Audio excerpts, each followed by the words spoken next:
Welcome back, everyone. We are here with the professional NASCAR driver, Chad Finchum, and let's see. All right, Chad, can you hear us?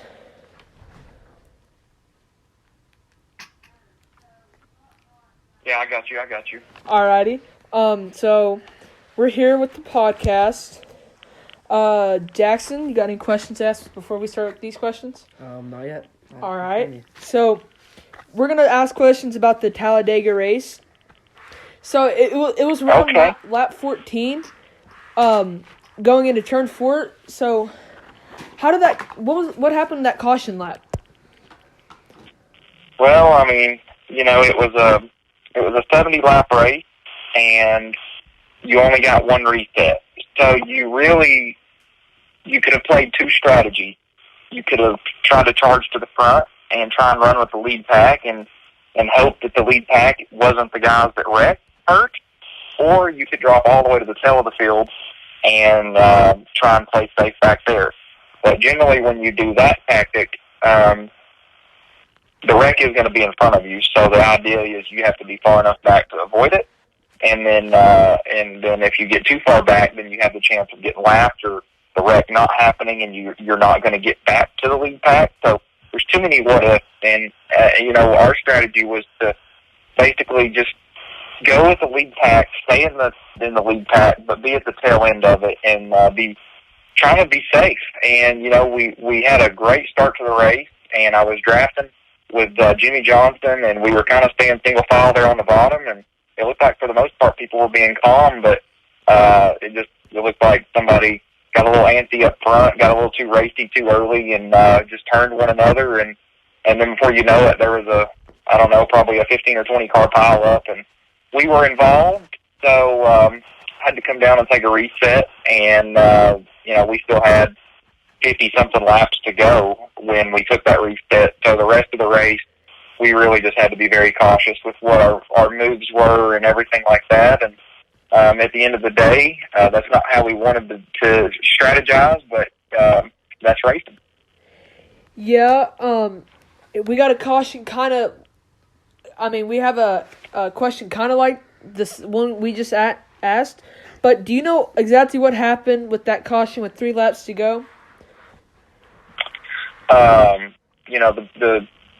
don't really know what happened. I know, we were I think there was 10 or 12 laps to go, and we had a caution, and everybody kind of lined back up, and I think that, we were lined up 21st, 22nd, somewhere in that ballpark, and the idea is, we were kind of around our teammate Timmy Hill, and he's a very experienced iRacer, and the idea was just to get with him and try and go to the front, and we were making okay progress, and then they wrecked in front of us, and me and him bumped into each other as we were trying to avoid it, and that's just situational, and it got him a little left rear damage, got us a little right front damage, and both of us had already taken our resets, and we kept rolling, and due to the way the pit cycles fell on that green light checkered, we ended up lining up like 12th and 13th on that last restart. And again, we had the same strategy to work together and go to the front,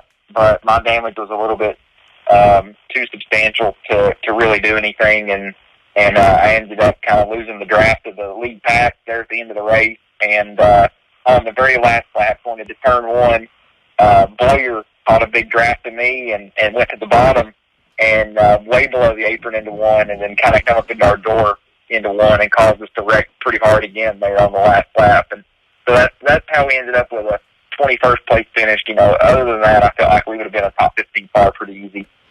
Yeah, I thought you were running like 12th going into that green white checkered, right? Yeah. Well, I think we restarted. We were definitely inside the top 15, and I think we had even passed a few guys there coming up through the gears, getting into turn 1, and like I say, we had a pretty easy top 15 in our hands, and we got voyeured, as I'll call it. So it's just the nature of Talladega and super speedway racing. And this weekend we're heading into Dover. It's going to be a lot different for a lot of people, including myself, and hopefully we can get a little bit better luck on our side at Dover. Yeah. So how do you feel about that run you had at Talladega? Well, I mean, I felt pretty good about it. I'm not an experienced iRacer, and to get on and compete the way that we did, I felt very happy with that, and I think our sponsors was happy with that. And really, you're competing in the top echelon of drivers across the nation, and to be able to compete with those guys felt good, and that's something that we would like to be able to do on more of a consistent basis. All right, so do you have any sponsors you'd like to thank that was on board with that race? I mean, just our big primary sponsor there, Smithfield Homes. They've been a partner of mine for many of the years, coming up through the ranks, and then stayed with us in the top level of NASCAR and both real life and iRacing. So just a big shout out to them. It couldn't be possible without them. And they'll be back on board with us as the primary for this weekend at Dover, and hopefully we can give them a little bit better, well-deserved finish. Yeah. So I have a question. How was the transition from real life racing to iRacing? Was it difficult, or was it feel like right at home with you? To me, it feels very difficult. You're talking to somebody who's never iRaced before. I mean, the closest thing that I did to virtual racing was, picking up a controller on an Xbox and running NASCAR Heat, 2, 3, 4, and then before then it was, like NASCAR 15 or NASCAR Inside Lines, and to go from basically that to buying a control or a steering wheel and pedals, and then the iRacing program. They've done a really good job in real life as far as scanning these tracks and scanning these cars to make them as real as possible. And it is a very realistic game, but just coming from the perspective of real life, everything doesn't quite translate over. And I think that's why you see certain guys who may be super good in real life, like Jimmy Johnson and Kyle Busch and guys like that, who go to iRacing and they're a 12th to 16th, 17th place car, and maybe on an average weekend, and then on a good weekend, they're 10th to 15th. So I just think that really goes to show you that the real life translation is different, but it's the closest thing we've got, and I think it's still a good teaching tool. Yeah, so do you think you're going to stick with iRacing even after this whole coronavirus stuff settles down? I think I will. I think there's always something that you can take out of iRacing, and anytime you stay open-minded on things, you're always going to learn from them, and that's what I'm going to do with iRacing. I plan to get a little bit more involved in it and try and do it more often. And I think that for the up-and-comers, I think it's very good because, if you look at it from a situation from a guy who might be in, like, say, the ARCA Menard series, well, if he's looking to go to, say, the Truck Series or the Xfinity Series, and he hasn't been on a certain track, say, Texas, for instance, you're going to be able to get on Texas virtually, and you're going to be able to kind of get a feel for what you got. And a lot of the things that aren't talked about, and some of the behind-the-scenes things that helps rookies get up to speed more, is the visuals. Where to get on and off pit road. Maybe, even for me, I've been in the sport for a lot of years and been racing for most of my life, and I still catch myself when we go to a track for the first time of the season or first practice. When we're unloading for first practice, I already up and at my spotter. I'll say, "Hey, you got to remind me where to turn in behind the wall, to go back to our garage stall during practice." It's just getting some of the visuals down, I think, can help you out before you even get there, and iRacing is definitely helpful for that. Do you think iRacing is going to play a future in NASCAR itself at all? Well, obviously there's a lot going on with iRacing right now, and they're getting a ton of publicity, and NASCAR is all on board and fully backing them and partnering with them. And I think this is going to be a huge boost for iRacing, and I think that this is going to be, I think this is going to change iRacing for the good going forward, and I'm very excited to see what the future for iRacing holds. I don't know if they will necessarily continue the whole NASCAR deal with all the current Cup drivers and Xfinity drivers like they are doing once racing resumes, but I think that it's going to be a big boost for the platform, and I think that you're going to see a spike of interest within it. Okay. I have a question. Do you have any advice from anyone who's going through this terrible pandemic? Do you have any advice for those kids or anything?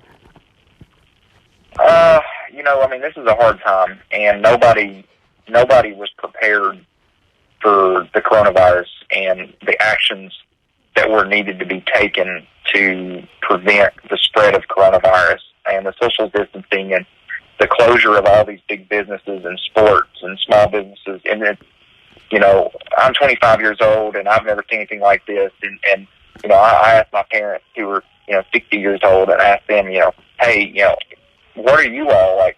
Has this ever happened in your lifetime? And they said, no, nothing like this has ever happened. So, it was a little nerve-wracking, a little scary, and for all of us.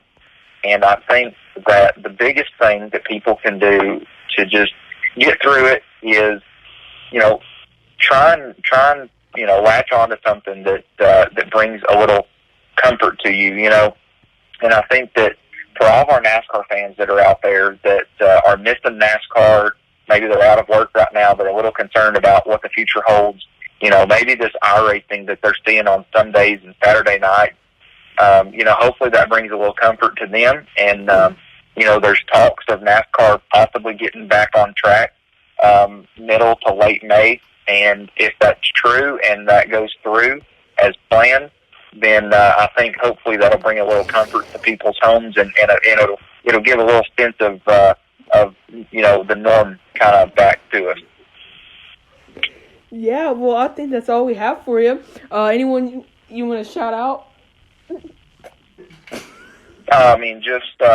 Just everybody who's been a part of what I've done up and coming from the day that I decided to start racing and the day that, all the way up till current times, each and every helping hand, whether they worked on the car or maybe did some promotions for me or, made T-shirts or, catered food, everybody that's ever been a part of what I've done. If you're listening, I appreciate it. And it's been a fun and long journey, and I'm excited for the future.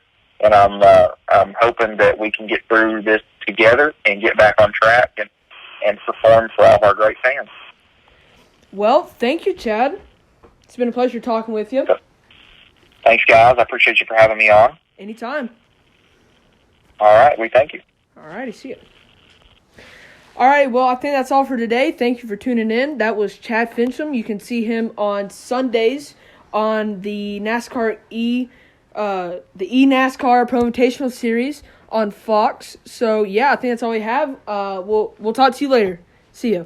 Everything coming in phases. Last year I was nameless. This year I'm finna be famous.